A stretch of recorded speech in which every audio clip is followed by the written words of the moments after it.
అనకాపల్లి జిల్లా Yelamanchili railway station సమీపంలో ఎర్నాకులం ఎక్స్‌ప్రెస్‌లో మంటలు చెలరేగి తీవ్ర విషాదం చోటు చేసుకుంది.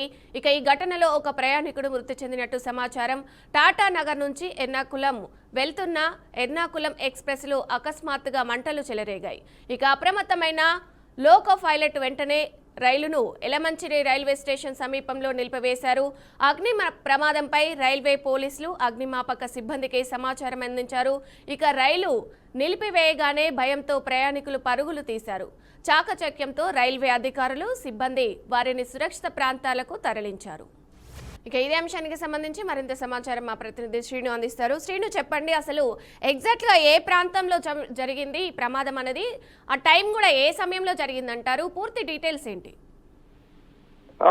గుడ్ మార్నింగ్ విజయ. అసలు అనకాపల్లి జిల్లా ఎలమంచిలి ప్రాంతంలోని ఈ ఎలమంచిలి రైల్వే స్టేషన్ పరిధిలోని ఏదైతే ఉన్నదో ఎర్నాకుళం ఎక్స్‌ప్రెస్ లో భారీ స్థాయిలో చెలరేగిన మంటలు చెలరేగిన తర్వాత ఆ మంటలు అది ఎప్పుడైతే లోకో పైలట్ గుర్తించి ఎలమంచిలి సమీపంలో ఉన్నటువంటి రైల్వే స్టేషన్ లో ఆపేయడం జరిగింది. ఆపిన తర్వాత B1 బోగిలో చెలరేగిన మంటలు, ఆ B1 బోగిలో చెలరేగిన మంటలు దారుణంగా చెలరేగినాయి. ఆ రైలు నుంచి ఇతర కోచులను వేరు చేసి సిబ్బంది కూడా అప్పుడే అప్రమత్తం అవటము, అప్పుడు ఎలమంచిలి రైల్వే స్టేషన్ ట్రైన్ నిలిపేసిన తర్వాత చాలా మంది భయంతో పరుగులు పెట్టిన ప్రయాణికులు కూడా భయంతో పరుగులు పెట్టారు. టాటా నగర్ నుంచి ఎర్నాకుళం వెళ్తుండగా ఎలమంచిలి రైల్వే స్టేషన్ సమీపంలోని మంటలు కూడా అప్పటికే గుర్తించిన లోకో పైలట్ M1 B2 బోగీలు పూర్తిగా దగ్ధమయ్యాయి. ప్రయాణికులంతా ఇప్పటికే సురక్షితంగా ఉండటంతో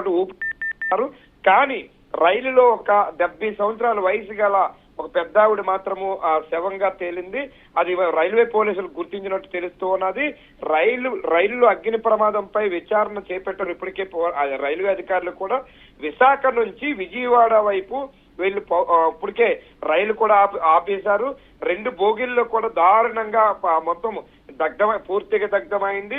అప్పటికే అప్రమత్తం అవడంతో ఆ బోగిల్లో ఉన్నటువంటి ప్రయాణికులంతా కూడా ఇప్పుడు మొత్తం వెళ్ళిపోవటం జరిగింది. కానీ ఆ ఎలమంచిలి రైల్వే స్టేషన్ పరిధిలోని లోకో పైలట్ మాత్రం చాకచౌక్యంగా వెంటనే గుర్తించటము, ఆ గుర్తించడంతో అదే అర్ధరాత్రి మధ్యాహ్నం అది నైట్ 3-4 ప్రాంతాల్లోని ఇది జరిగినటువంటి సంఘటన. కానీ టాటా నగర్ నుంచి వెళ్ళవలసినటువంటి ఈ రైలు ఏదైతే ఉన్నదో ఈ రైల్లో అతి దారుణంగా అది ఏం జరిగింది, ఎట్లా జరిగింది, ఏ విధంగా జరిగింది ఇప్పటికే రైల్వే పోలీసులు కూడా విచారణకి ఆదేశించినట్టు కూడా తెలుస్తూ ఉన్నది. అధికారులు రైల్లో ఎట్లా ఎందుకు ఇట్లాంటి జరిగింది, ఏమైనా షార్ట్ సర్క్యూట్ ప్రాబ్లమా, లేదు అనుకుంటే ఏదైనా బాంబు బ్లాస్ట్ బాంబు ఏమైనా పెట్టారా, లేదనుకుంటే ఏదైనా జరిగిందా, ఏదైనా జరిగే పరిస్థితి ఉన్నదా అని చెప్పేసి ఆరా తీస్తున్నట్టు కూడా తెలుస్తున్నది. ఎర్నాకుళం ఎక్స్‌ప్రెస్ లో మాత్రం జరిగినటువంటి సంఘటన మాత్రం ఆశ్చర్యాన్ని కలిగిస్తుంది, భయాందోళన కలిగించింది.